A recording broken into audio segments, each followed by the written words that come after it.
முக்கியமான ஒரு விஷயமா நானும் அதில் இருக்கின்றதுல வந்து எனக்கு மிக நெகிழ்ச்சியான ஒரு விஷயம். அது இல்லாமலேயே இந்த படம் வந்து இந்த மேடைக்காக சொல்லல, மரபுக்காக சொல்லல, தமிழ் சினிமாவில் வந்து இது ஒரு முக்கியமான ஒரு படமா இருக்க போகுது. ஏன்னா மணி சார் அறியப்படுறது வந்து நாயகன் படத்தினால. அது வெற்றிகரமான படம் என்பதை விட ஒரு கல்ட் ஃபில்மா இருந்துச்சு. இன்னைய வரைக்கும் இருக்கிற new generation of directors they wanted to match Nayakan என்ற மாதிரி ஒரு ஒரு ஒரு தர நிலையை வந்து கொண்டு வந்து வச்சது நாயகன் என்ற படம். அதே மாதிரி கமல் சார் அவருடைய நடிப்பை பற்றி நம்ம சொல்ல வேணாம். பல பரிமாணங்கள், அது ஒவ்வொரு படம் எடுத்தாலும் ஒவ்வொரு கோணத்திலிருந்து அவர் தன்னை வெளிப்படுத்துகிறாரு. ரெண்டு பேருமே சேர்ந்து அவங்க ரஹ்மான் சார் ஆஸ்கர் இந்தியாவில் இருக்க பல சினிமா சம்பந்தப்பட்ட கலைஞர்கள் ஆசைப்பட்டு இருக்கும்போது 2 ஆஸ்கர் வாங்கிட்டு வந்தாரு. ஆக இந்த 3 பேரும் சேர்ந்து ஒரு படம் பண்றாங்கன்னா அதுல பெரிய மன அழுத்தம் அவங்களுக்கே இருக்கு. போட்டின்றது அவங்களுக்கு வந்து வேற ஒரு டைரக்டர் கிடையாது, அவங்களுக்கு போட்டி அவங்களே. ஏன்னா இவங்க 3 பேரும் சேர்ந்து ஒரு பெரிய ஹை ஸ்டாண்டர்ட் அவங்க ஏற்கனவே நிரூபிச்சுட்டாங்க. அதை விட பெருசாக்கணுன்றதுக்காக இந்த படத்தை வந்து அவங்க பண்ணியிருக்காங்க. இந்த படத்தை நாங்கள் எல்லாருமே பாராபட்சம் இல்லாமல் நாங்கள் எல்லா நடிகர்களும், முக்கியமாக நடிகர்கள், தொழில்நுட்ப கலைஞர்களும் நாங்கள் பண்ணலாம். இதில் வந்து ஒரு ஷூட்டிங்க்கு போகிற மாதிரி எங்களுக்கு தெரியல. there was one warmness, there was one ஒரு பெரிய ஸ்டார், பெரிய டைரக்டர் ஒரு தோரணையே இல்லை. அப்பதான் வந்து எல்லாருமா சேர்ந்து ஒரு ஒரு ஒரு எந்த ஒரு மேல் ஏற்றம் தாழ்வு இல்லாமல் நாங்கள் ஒர்க் பண்ணோம். அது சின்ன நடிகராக இருக்கட்டும், பெரிய நடிகராக இருக்கட்டும், அசோகா இருக்கட்டும், பக்ஸா இருக்கட்டும். So we had a wonderful time. It was a learning process. So உங்களை கூடவே நான் வந்து ஒரு குழந்தை மாதிரி இந்த படத்துக்காக காத்துருக்கேன். நான் பல படங்கள் நடிச்சாச்சு, 700 படங்கள் நடிச்சாச்சு. நான் இப்போதான் அர்ஜுன் கிட்ட சொன்னேன், என்னடா இது போருக்கு போற மாதிரி இருக்கு அப்படின்னு. So I am enjoying the feeling. I think you will all enjoy this film and definitely it's going to be a film which will bring fried to Indian cinema. எல்லோருக்கும் வணக்கம். இந்த படம் பொறுத்த வரைக்கும் எனக்கு எல்லாமே சந்தோஷம்தான். என்னோட கனவு வந்து மணி சார் படத்தில் நடிக்கணும், கமல் சாரோட நடிக்கணும். இதெல்லாம் ஒரே படத்தில் நடக்குதுங்கிறது வந்து ரொம்ப சந்தோஷமா இருக்கு. யோகி சேது சார் ஒரு இன்டர்வியூல வந்து சொல்லியிருந்தாரு, you are the baby of the டீம்னு. அந்த மாதிரி தான் நான் ஃபீல் பண்றேன். ஏகப்பட்ட தருணங்கள் கத்துக்கிறதுக்கும் ரொம்ப சந்தோஷமா வேலை பார்க்கறதுக்கும் நாஜு சார் சொன்ன மாதிரி. And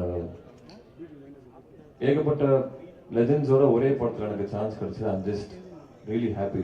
Kamal sir, Mani sir, Ravi Krishnan sir, Nassar sir, Simbu sir, Susha ma'am, இந்த மாதிரி ஏகப்பட்ட டேலண்டட் பிக் பீப்புளோட ஒர்க் பண்ணுறது ஐம் ஜஸ்ட் ரியலி ஹாப்பி.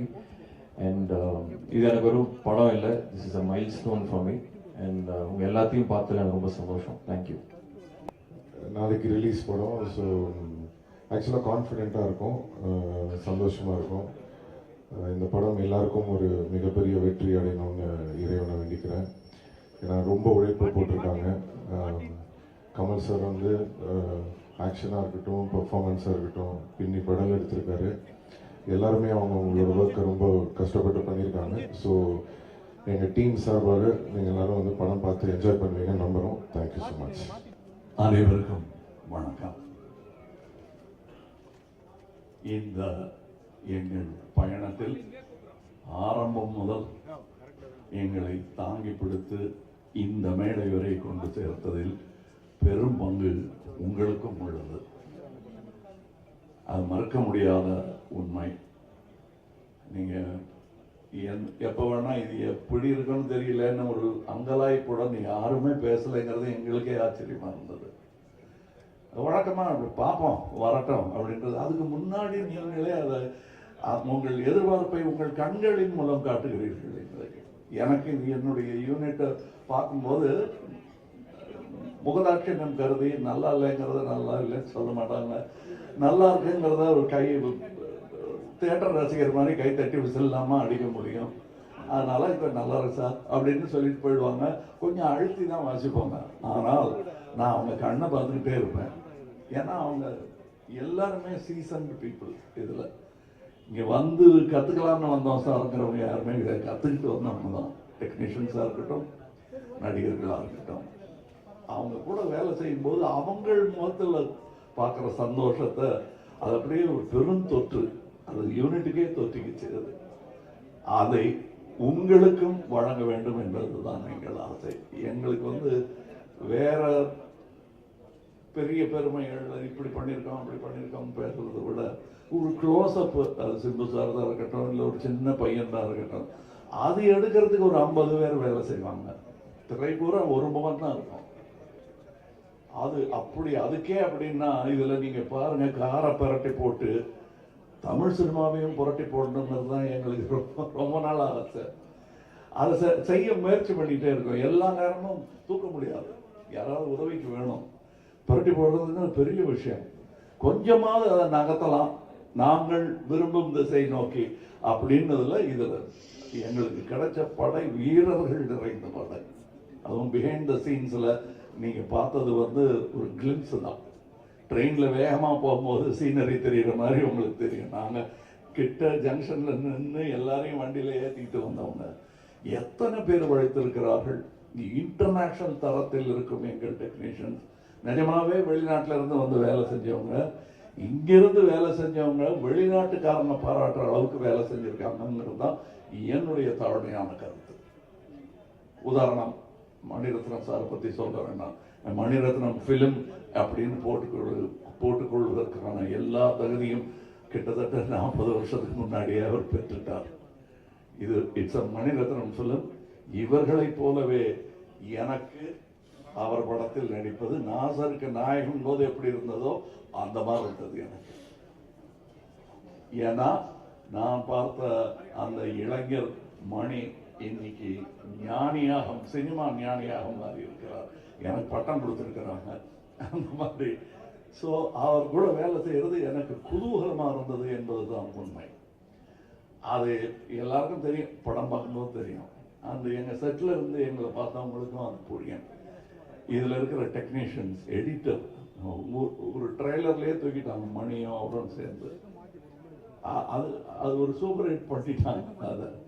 அதெல்லாம் நல்ல சிறந்த டெக்னீஷியன்கள், பதட்டம் இல்லாமல் எந்த பெரிய இடையூறுகளையும் தாண்டும் அந்த லாபகம் அவர்களுக்கு இருக்கிறது. அதே மாதிரி ரவி கே சந்திரன் இந்நேரம் அமெரிக்காவில் படம் எடுத்துட்டு இருக்க வேண்டியது, அது 20 வருஷம் முன்னாடியே எழுந்திருக்க வேண்டியது. மருதநாயகம் அதனுடைய சினிமாட்டோகிராஃபர் அவருடன் முழுவதுமாக ஒரு முழு படத்தை முடித்தேன் என்ற பெருமை. அது பாதியில் விட்டோங்கிற வருத்தம் எனக்கு ரொம்ப உண்டு. ஆனால் அதில் இந்த படத்தின் மூலம் அதில் இருந்ததை விட இன்னும் சிறந்த சினிமாட்டோகிராஃபராக அவர் திரண்டு வந்திருக்கிறார் எங்களுக்காக. அது தெரியும், படத்தில் பார்த்தா பேசுவாங்க. அதை நான் சினிமா விமர்சகர்களிடம் விட்டு விடுகிறேன். அவருக்கு நல்ல பெயர் கிடைக்கணும். நானும் சினிமா விமர்சகன் தான், நானும் சினிமா ரசிகன் தான். நான் சுவைத்த விஷயத்தை உங்களுக்கு நான் சொல்லுகிறேன். வியாபாரம் வெற்றி பெறணும், அதெல்லாம் ஓகே. என் சினிமாவும் வெல்ல வேண்டும் என்பதுதான் ஆரம்ப காலத்திலிருந்து நாங்கள் அதான் ஒரே மாதிரி எண்ணம் உடையவர்களுடன் பேசிக்கணும். நாங்கள் செட்டில் இருக்கும்போது மணி சார் ஆகட்டும், நடுவில் போய் பேச டைம் இருக்காது. அதுவும் டெக்னீஷியன்ஸுக்கு மேலேயும் கீழே பார்த்துக்கிட்டு ஒரு மாதிரி சித்தர் மாதிரி அவங்க அதுக்கு நடுவில் நாங்கள் பேசுறது கூட அரட்டையாக இருக்காது. லஞ்சில் உட்காந்து பேசுறது கூட சினிமாவை பற்றியாக இருக்கும், வேற ஒருத்தர் எடுத்த நல்ல சினிமாவை பற்றியாக இருக்கும். இப்படி ஒரு அற்புதமான சூழலில் நாங்கள் இந்த படத்தை எடுத்திருக்கணும். இந்த மாதிரி ஆரோக்கியமான ஒரு சூழல் ஐமைவேதே எவ்வளோ பணம் கொடுத்தாலும் கிடைக்காது. அது எனக்கு கிடைத்தது, ராஜ்கமலுக்கு கிடைத்தது. ராஜ்கமலுக்கு பின்னாடி இருக்கிற அந்த இன்டர்நேஷனல்ங்கிற அந்த வார்த்தைக்கு முழு அர்த்தத்தை மணிரத்னம் எங்கள் டெக்னீஷியன்ஸ் கொடுத்திருக்கிறார்கள். இதில் உள்ள கலைஞர்கள் சின்ன சின்ன பாத்திரம் பண்ணவங்க. ஒரு சின்ன பையன்லாம் ஆக்ட் பண்ணியிருக்காரு. ஒரு 50 படம் பண்ணியிருப்பாரு அந்த பையங்கிற மாதிரி பண்ணியிருக்காரு. அதுக்கு நிஜமாவே 100-200 படம் பண்ணவங்கலாம் சின்ன சின்ன வேஷங்கள் பண்ணியிருக்காங்க. இந்த சந்தோஷத்துக்காக, மணி சார் கூட ஒர்க் பண்ணுங்கிற சந்தோஷத்துக்காக தான் பாதி பேர் இருந்தாங்க. சம்பளம் 2ஆம் பட்சம் தான் அவங்களுக்கு. இது எங்களுக்கு தெரிந்த உண்மைங்கிறதுனால சொல்றேன். நாம் வையாபுரி மாதிரி ஆர்டிஸ்ட் எல்லாம் நான் கண்டெடுத்தவர் அவர். அவர் அவர் ஜூனியர் ஆர்டிஸ்டாக இருந்தபோது நாங்கள் கண்டெடுத்து இவர் அப்படின்னு பார்த்து கூப்பிட்டது அவர். இன்னைக்கு அவர் எங்க கூடயே பயணம் உட்காந்து சீட்டு கிடைச்சாச்சு உட்காந்துருக்கோம். அது ரொம்ப கஷ்டம். அந்த நிலையிலிருந்து வந்த அவருக்கு தான் தெரியும். இங்க ஜோஜோ இல்லை, இப்ப இந்த முன் வரிசை இல்லாமல் இருக்கிற எல்லாருமே என் நண்பர்கள் தான். அவங்களுக்கு இந்த வாய்ப்பு கிடைச்சது எனக்கு பெருமை இருக்கு. நீங்க படம் பார்த்துட்டு இவங்க எல்லாம் பத்தி நான் பேசுறேன். ஏன்னா இப்ப பேசும்போது அவர்கள் பெயரை மட்டுமே குறிப்பிட வேண்டி வரும். அவர்கள் திறமையும் பத்தி பேசுவதற்கு இன்னொரு விழா நடக்கத்தான் போகிறது என்று எனக்கு தோன்றுகிறது. அந்த விழாவில் உங்களிடம் பேசுகிறேன். மற்றபடி எனக்கு உறுதுணையாக இருந்த தமிழ்நாட்டிற்கே நன்றி சொல்ல வேண்டும். நான் மேடையில் பேசும்போது உயிரே உறவே தமிழே என்று சொன்னதற்கான அர்த்தத்தையும் நான் முழுமையாக உணர்கிறேன். நன்றி, வணக்கம்.